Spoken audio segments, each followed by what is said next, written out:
यवतमाळमधल्या बाभुळगाव या ठिकाणी आता उपमुख्यमंत्री अजित पवार यांच्या ताफ्याला शेतकऱ्यांनी दाखवले काळे झेंडे। बच्चू कडू यांच्या नेतृत्वातील मोर्चाला अजित पवार यांनी भेट न दिल्यानं आंदोलक आक्रमक।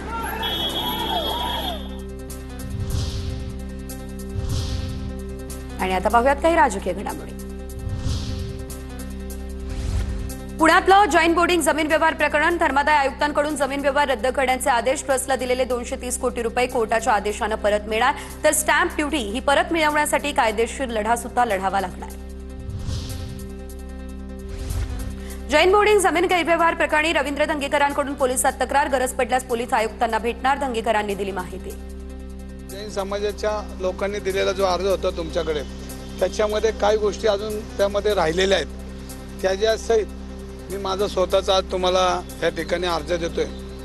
ह्याचा तपास तुमच्याकडे या ठिकाणी झाला पाहिजे आणि त्यामध्ये तुम्ही नाही घेत, आम्ही माननीय आयुक्त साहेब पोलीस त्यांना भेटणार आहोत आणि त्यांच्याकडनं जरी नाही झालं तर शेवटी आम्ही न्यायालय प्रक्रिया आम्हाला न्यायालयात जावंच लागणार आहे।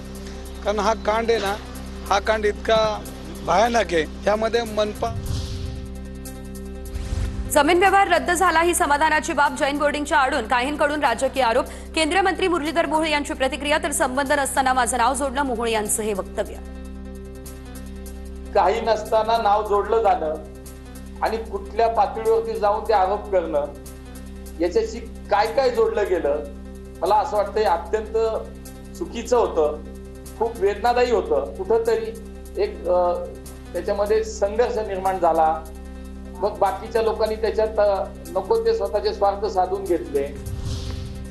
दाऊद इब्राहिम दहशतवादी नाही, दाऊदला चुकीच्या पद्धतीनं सर्वांसमोर मांडलंय। गोरखपूरमधील पत्रकार परिषदेदरम्यान ममता कुलकर्णी यांचे वादग्रस्त वक्तव्य, बॉम्बस्फोट किंवा कोणत्याही कटात दाऊदचं नाव कधीच समोर आलेलं नाही असाही उल्लेख।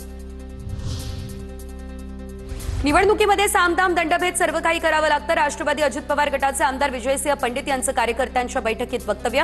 राष्ट्रवादीचे आमदार प्रकाश सोळंकेनंतर आता विजयसिंह पंडित यांचा व्हिडिओही व्हायरल। भाजप युवा मोर्चा प्रदेशाध्यक्ष अनुप मोरे यांचा अखेर राजीनामा, प्रदेशाध्यक्ष रवींद्र चव्हाणांकडे दिला राजीनामा, तर भाजप युवा मोर्चाच्या महिला पदाधिकाऱ्यांकडून मोरेवर झाले होते गंभीर आरोप, माझ्यामुळे पक्षाची प्रतिमा मलिन होऊ नये म्हणून निर्णय घेतला असा पत्रात उल्लेख।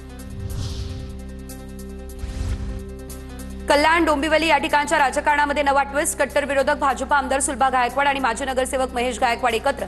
कल्याण या ठिकाणच्या पूर्वमधील यू टाईप रस्त्याच्या पाहणी दौऱ्यासाठी दोघे एकत्र, गोळीबार प्रकरणानंतर पहिल्यांदा एकत्र। आमदार सुलभा गायकवाड यांचे पती माजी आमदार गणपत गायकवाड यांनी महेश गायकवाड यांच्यावर केलेला गोळीबार।